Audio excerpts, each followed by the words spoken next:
प्रणाम।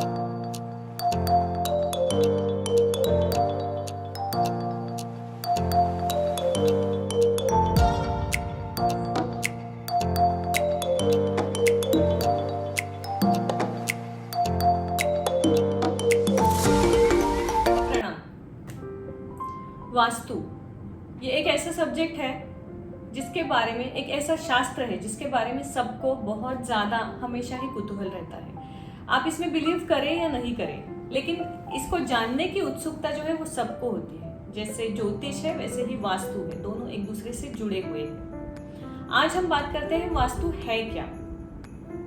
जिनसे मैंने वास्तु सीखा है, मेरे गुरु श्री नरेंद्र सहस्त्रबुद्धे, उन्होंने जो मुझे सिखाया है, मैं उनकी ही किताब से आपसे कुछ चीजें शेयर करूंगी। तो वास्तु जो है वो, उसे घटना शास्त्र कहा जाता है। हमारे जीवन में जो घटनाएं घटने वाली है उसका जो शास्त्र है उसे वास्तु शास्त्र कहा जाता है। अब मान लीजिए कि जैसे हम ज्योतिष का जो पहलू हम जब देखते हैं, तो हमारा जब जन्म होता है उस समय हमारी जो एक आकाशीय स्थिति होती है सारे ग्रहों की, उसका आप अगर स्क्रीनशॉट लो उसे पॉज करके, तो वो जो है वो हमारी कुंडली है। कौन सा ग्रह किस राशि में था, कहाँ पे था, वो हमारी कुंडली है।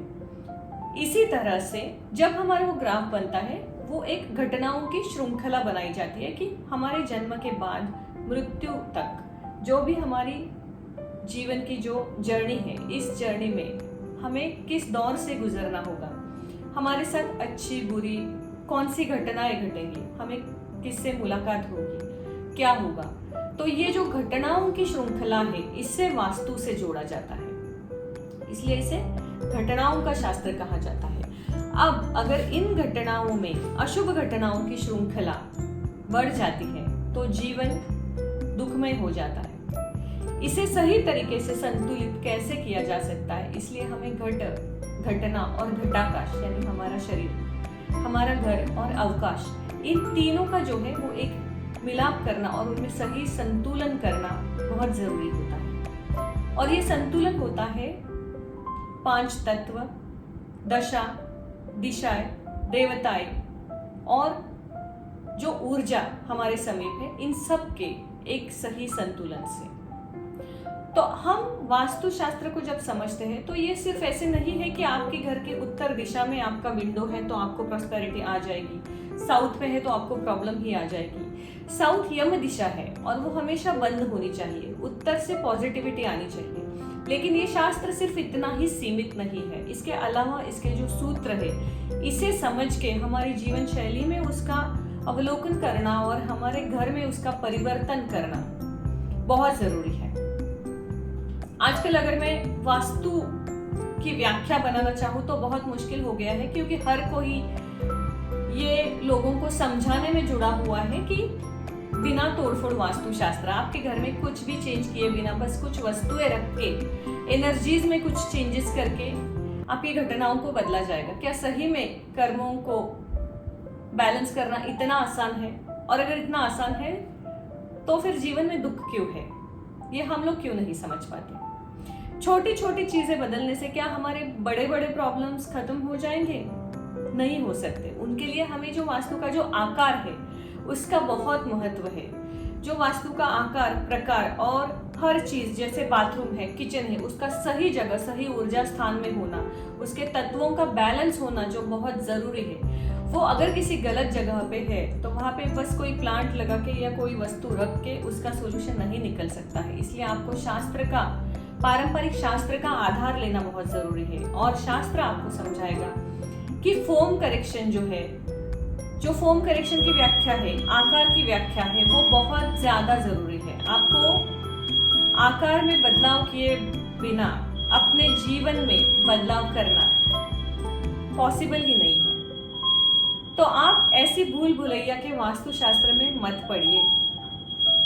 इतना ही मैं आपको कहना चाहूंगी और उसके बाद मैं चाहूंगी कि हर कोई वास्तु का एक बेसिक ज्ञान जो है वो हर किसी ने सीखना चाहिए। ज्योतिष का बेसिक ज्ञान है वो हर किसी को होना चाहिए, ताकि हमारे साथ जो घटनाएं हो रही है उसका कुछ हद तक कंट्रोल हम अपने हाथ में ले सके। हर बार जो है सही गाइडेंस हमें मिले या नहीं मिले, लेकिन जो गाइडेंस हमें मिल रहा है वो सही है या नहीं है, इसकी जांच करना इतना तो हमारे बस में होना चाहिए। इसलिए वास्तु से रिलेटेड छोटी छोटी बातें मैं आपसे शेयर करूंगी और आपको छोटे छोटे टिप्स भी उससे रिलेटेड शेयर करूंगी। लेकिन मैं आपको कभी ऐसी सलाह नहीं दूंगी कि अगर आपके घर में कोई चीज़ जैसे किचन है, बाथरूम में कोई भी वास्तु का जो ये है वो गलत जगह पे है तो उसे बिना तोड़े आपके जीवन में बदलाव आ सकता है।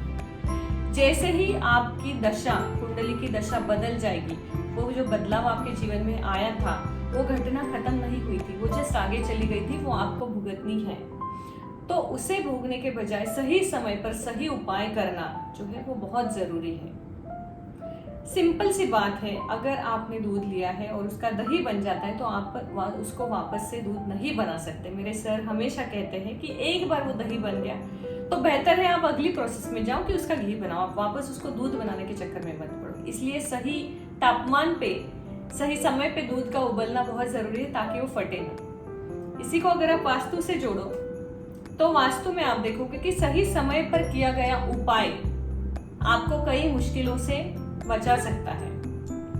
अब जब हम वास्तु देखते हैं तो हमें वास्तु में देखना है कि दिशाएं, कौन सी दिशाएं वास्तु से जुड़ी हुई है, उन दिशाओं के कौन से तत्व है, उन तत्वों का हमारे शरीर के चक्र से और हमारे कुंडली के ग्रहों से क्या मिलाप है, और इन सब चीजों का एक परफेक्ट बैलेंस हम कैसे कर सकते हैं।